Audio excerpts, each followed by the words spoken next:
Hello, hello. Welcome back to Peak Northwest, an outdoors and travel podcast by the Oregonian and Oregon Live, dedicated to the adventure and exploration of our beautiful Pacific Northwest. I'm Jamie Hale.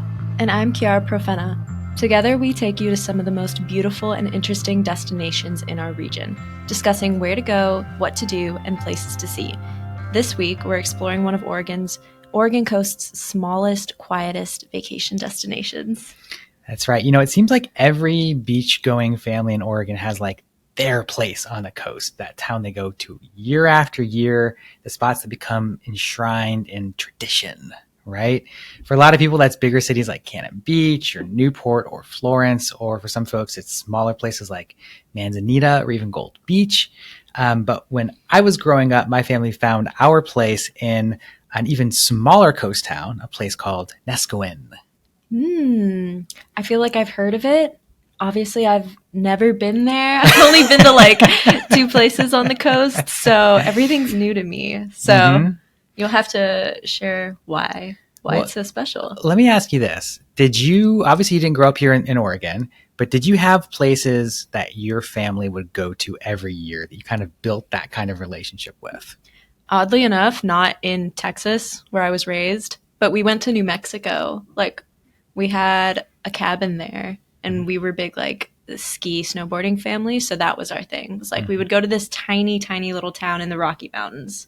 So I guess that is our version of that. Yeah, it's exactly. There's something about like that place. Do you like have like a connection to that place? Do you remember like the shops and like the feeling of being there? Definitely.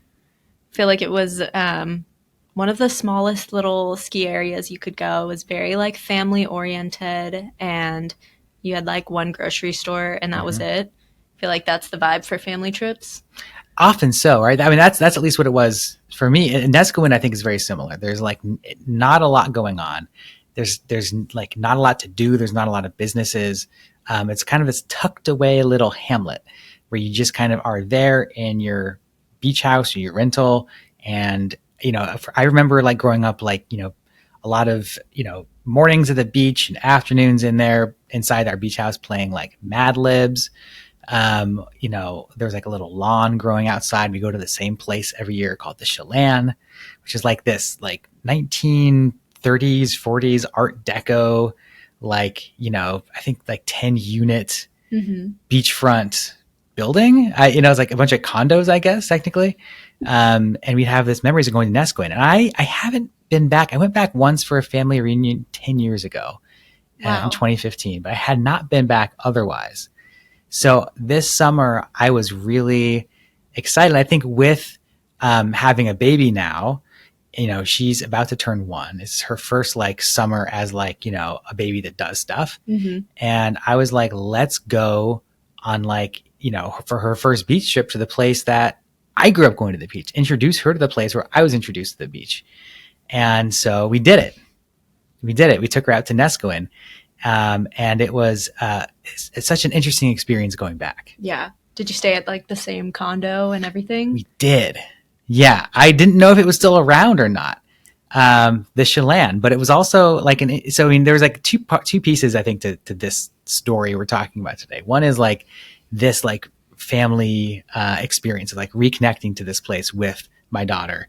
And the other is like, what's up with Neskowin? You know what I mean? Like, I've like done a lot of like, you know, obviously travel to beach towns on the coast over the last decade or so. And I haven't gone back to Neskowin to really give it that kind of proper, you know, features look before. So I got a chance to sort of check in with Neskowin and see how things are going in this little tiny beach town that, you know, a lot of people don't go to, but it's certainly important for a lot of folks. Yeah. So tell me a bit about where is Neskowin? How'd you get there? Maybe how long did you spend there too? We were there for 2 nights because the thing is that Neskowin is expensive. Okay. Like a lot of places in the coast, it gets, you know, we're talking like $300, $330 a night. Funnily enough, my mom was able to pull up a receipt from the same spot from when we went there as a kid. I can't remember exactly what the number was. I'm sure she's going to be listening and is shouting it out right now, but it was like, you know, like $50 a night. It might have even been less than that, you know, just absolutely dirt cheap. I'm sure, you know, at that time it maybe felt like a lot, but like the the amount it has increased, like we do not make more money. So like, it's just like these beach vacations get so much more, so much less accessible, Mm-hmm. I think is the problem. So that's something I was thinking a lot about, even when looking at places is like, we can't really spend more than 2 nights there. Like I can't imagine spending a week at the coast. That's thousands of dollars. I mean, we can't afford that kind of vacation. We I don't remember what your question was. I launched into this thing about the cost of it, but Where is Neskowin? where is Neskowin? That's a great question. Neskowin is essentially the farthest south on the north coast, right? So if you think about the north coast, central coast, and the south coast, Neskowin is kind of at this place called Cascade Head, and Cascade Head is sort of usually seen as the dividing line between the north and central coast. So just on the other side of Cascade Head, you have Lincoln City, and then Neskowin is just of right there above it. So we took Oregon 18 out through like Grand Ronde, just through like past McMinnville, out past Grand Ronde, and out to the coast. It was like a 2-hour drive and change. Not too bad. We went there on a Sunday afternoon, so there's a lot of people coming back the other way. Mm-hmm.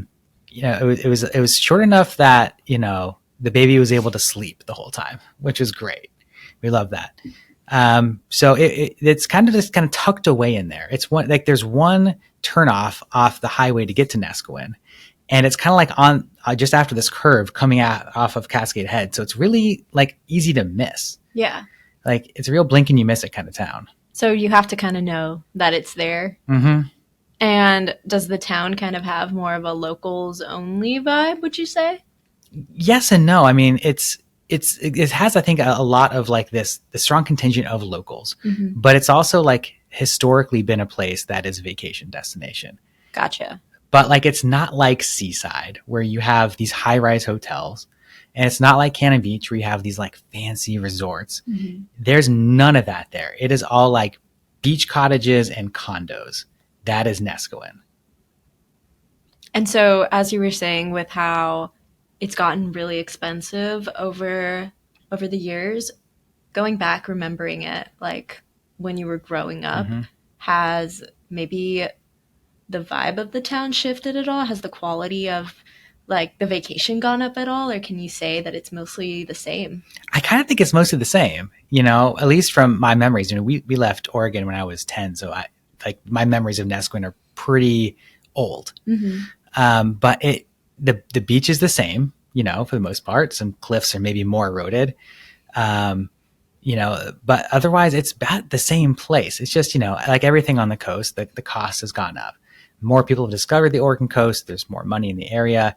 It's no longer like, these sleepy little towns.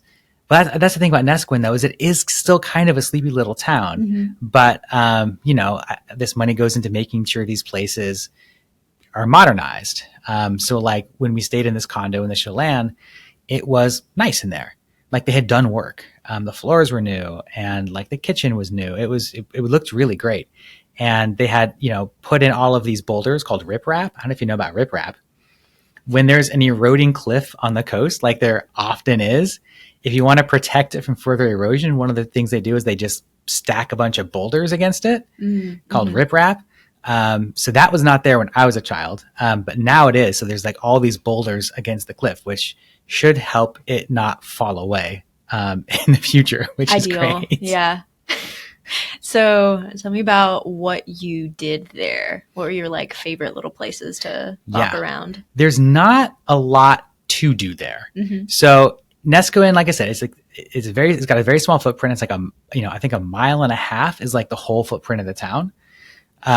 So there are 2 places to eat. There's a place called the Cafe, the Hot Creek Cafe, and there's a place called Neskowin Provisions. So the Hot Creek Cafe is like it's like your sit down restaurant. You can go there and you can get a burger, you can get like fried fish, you can get like a steak or like whatever. It's all the stuff. It's kind of like, it can be as fancy as you want to make it. You know what I mean? It's like a classic coast nice restaurant where like it's, it's nice in there, but people are wearing flip-flops. Yeah. Right?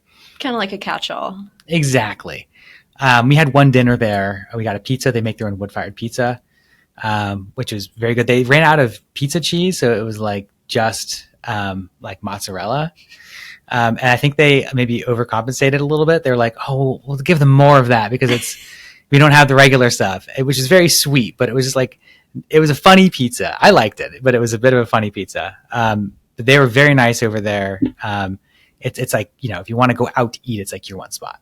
Neskowin Provisions was like a convenience store, sort of like a little market where like, I have had old timers talk about like, oh, we used to go and get penny candy there as kids, that kind of thing. But it's sort of been rebranded. Some folks from LA moved there and sort of brought in this branding.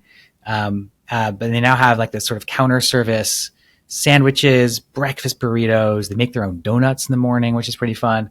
So it's like a coffee and donut or like a quick lunch stop. Mm-hmm. And that's the two places to eat in town. There is an ice cream shop connected to the first restaurant that's open in the summer, and that is a godsend. But that is what there is to eat in town. Yeah, well, good. You got all the options laid out in front of you. You don't have to be overwhelmed with decision fatigue. So exactly. Positives. I do feel like, as long as we're talking about food, I feel like when you have a town like that, for me, that's a you bring in your own food situation. Mm-hmm. If you've got all these condos that have full kitchens, which I feel like most of them do that I looked at, then you're bringing food. You're making food. And so we did that a lot also. Sadie loves to cook. And so we brought a bunch of food. She made a meal plan, made a couple of great meals. We had this big window looking out at the ocean and the sun was setting and she's in there cooking and, hanging out with the baby. And it was really just so nice to do that. Mm-hmm. We went out a couple times to those places to see what they're like. But, unless you're in a town like Newport where you have just like a dozen good places to eat, you might as well just cook at home. Yeah. It's cheaper too. So you've got the restaurants. Mm-hmm. I'm sure you spent a lot of time on the beach. Tell me about those areas that you have there. Yeah. So the beach, we were at where we were at the Chelan is right up against the beach, right? Mm-hmm. So you just kind of walk down the boulders. There's also like an easier beach access that we could have used and didn't. We just walk down the boulders to get to the beach and it's right there. So the Neskowin Beach on the south side goes right up against Cascade Head. So you've got that kind of like cliff look, right? Which is very cool. And then the beach is dominated by a sea stack called Proposal Rock, which is this sort of big forest covered rock out there in the ocean. You can kind of see how like maybe at one time it was connected to the cliffs, but is not anymore. But that's kind of like this, your main attraction out there. The sunset is nice over it. There's like a rope that people sort of like use to scale the side of it. I've not done that, but you could do that certainly. Do you have to swim out to the rock? No. Okay. I mean, not as long as it's low tide. Okay. At low tide, you can go right up to the rock. There's some like tide pools. You can see some sea stars, that kind of stuff. And there's also the ghost forest. Do you know about the ghost forest yet? I don't know about the ghost forest. Wow, this is great. Okay, so the ghost forest is a series of like ancient stumps that are like buried in the sand, basically. And at low tide, they emerge from the sand. And Neskowin, which has a tendency to get kind of foggy, I think just based on geography, you kind of have this sort of eerie, foggy, like, dark stumps emerging from the sand covered in barnacles situation. It's very cool. And so like, I've gone out there like at a super low tide when you can see a bunch of them. But this time I just looked at the tide tables and said, well, I'm going to make sure I go out there when it is low tide. Mm-hmm. So, you've got to kind of, to get that part of the beach, you have to wade across a creek. So it's, a barefoot situation. And I waded across the creek and saw the ghost forest for a little bit, took some pictures. It was very cool. I love going out there. That's sort of the other sort of main attraction in Neskowin is the ghost forest. So you got rock. Yes. Tree stumps. Exactly. And it's awesome. It sounds like. It's really cool. Like as a photographer, this is my bread and butter. I love this stuff. Just very unique nature visuals. Yeah, with a big cliff right there, and the big ocean coming in. It's very cool. It's very dramatic. So more of like a relaxing vibe, it sounds like, for your weekend. Yeah, that's kind of what you do in Neskowin. Mm-hmm. I guess I'll shout out the only other thing to do in town is an art gallery called the Hot Creek Gallery. There's this artist there named Michael Schlichting. I got to look it up now. I feel so bad. I didn't have this off the top of my head. But he's been there for 47 years in this art gallery. Michael Schlichting, and he does really incredible work. Just really beautiful. Like he works with color and shape. And I walked over there to see his work, and he just popped downstairs and said, hello. And I was like, oh, you're the artist. And he said, yeah. And I said, can we do an interview? And he said, sure. And we talked for like an hour and a half. Just the nicest guy, and has really incredible art. Like, I feel like art galleries, there's so many on the coast. I'm not usually like, that's the thing to do. But especially in a town where that is the only thing to do, you gotta go over there and check out this gallery. It's really cool. He's always rotating the work in there. And he sells prints. I mean, you can buy an original piece for like $3,000, but you can also just buy a really cool print and take that home. What kind of art is it? Is there like a variety of? It's like, so he does a lot of like landscapes of the Oregon coast. So you see, he has like paintings of a lot of the Ghost Forest, of Proposal Rock, of the cliffs. But he also he did some training in Tuscany. So he does a lot of sort of this Italian landscape style. Some of it's kind of abstract. Some of it's very realistic. Some of it has very liberal use of color, like bright pinks. Like he had this painting of a blue heron, but it was like, all of these blocks of like pink and blue and yellow and green. It was just like a rainbow, and it was very, very cool. So just, I mean, all kinds of different stuff. Really, really, just really interesting. I don't know. And a great guy. And he, in the summertime, at least, he lives there. It's like an old schoolhouse, a historic schoolhouse. It's a gallery, and he lives in in a little place out back. So, a great guy to go talk to when you're in town. And that's the kind of thing I love about these sort of small towns, is just going and meeting people like this and talking to him. And he talked all about his history as an artist. And, he grew up in Neskowin. His family was from there. And so he's got this like connection to this place, and it just drew him back in. And that's definitely something you wouldn't be able to do with a lot of the artists living on the coast in bigger cities, especially people that are, in not such a sleepy town trying to make more sales. I'm sure it was a nice break for him too. I'm sure it was. Yeah. Just to get to, I don't know how comfortable he was talking about himself for an hour and a half, but he did it. And I appreciate that about him. So kind of covered everything that's there in the town, the different kind of beaches. So what else did y'all do? Was this baby's first trip to the beach? Yes. Okay. Well, I know we had an episode on here before that was like the baby's first coast trip, where she went to the ocean for the first time. And that was very special to me, at least. Maybe to her, we'll find out later. But this was her first beach vacation. Okay. So on that last one, we just walked her down the beach in her arms. But this one, I was like, we're getting in the sand. We're gonna see what it feels like. Cause she's almost one. She's crawling. It knows her environment. She's not just sleeping on us. So, it took weirdly a while. It wasn't until the second day we were there, just before the last night, in the late afternoon, I was the point where I was like, are we doing this? Is this going to happen? It was just the nap schedule wasn't lining up with the schedule we were doing things. But finally we got her out there, put all the sunscreen on her, put her little hat on, have this little beach chair for her. And we plopped her down in the sand, and she just slowly began to explore the environment in a really cool way, where she just sat and looked for a bit. And then she reached down and started to grab the sand and was like, what's this in my hand? And I had some anxiety about this before we went, where I was like, she's going to eat sand. Yeah. I don't want her to eat the sand. But I talked to 3 grandmas who were all like, don't worry about it. Babies eat sand. It comes out the other end. It's fine. Don't worry about it. It's not the worst foreign object to put in your mouth. Right. So. And as long as there's no E. coli warning at the beach, you're probably fine.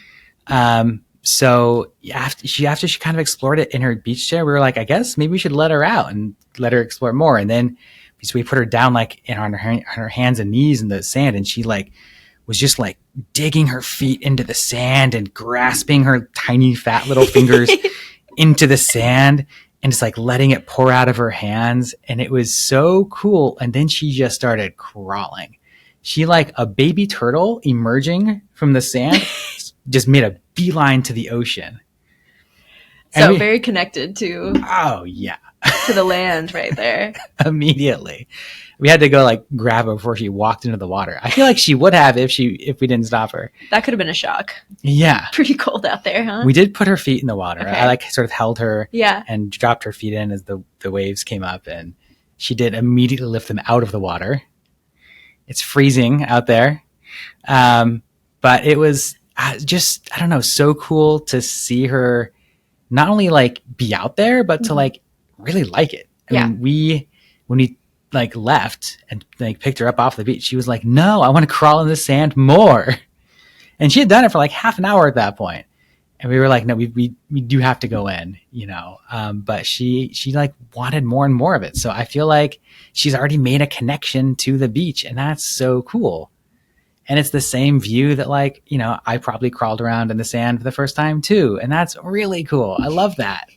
It's cool to see it like span generations, and the love for the environment too. Yes. Can see that being handed down. Yeah, which I got from, like, you know, my mom, who like loves the beach, and I think a similar way that I love the beach.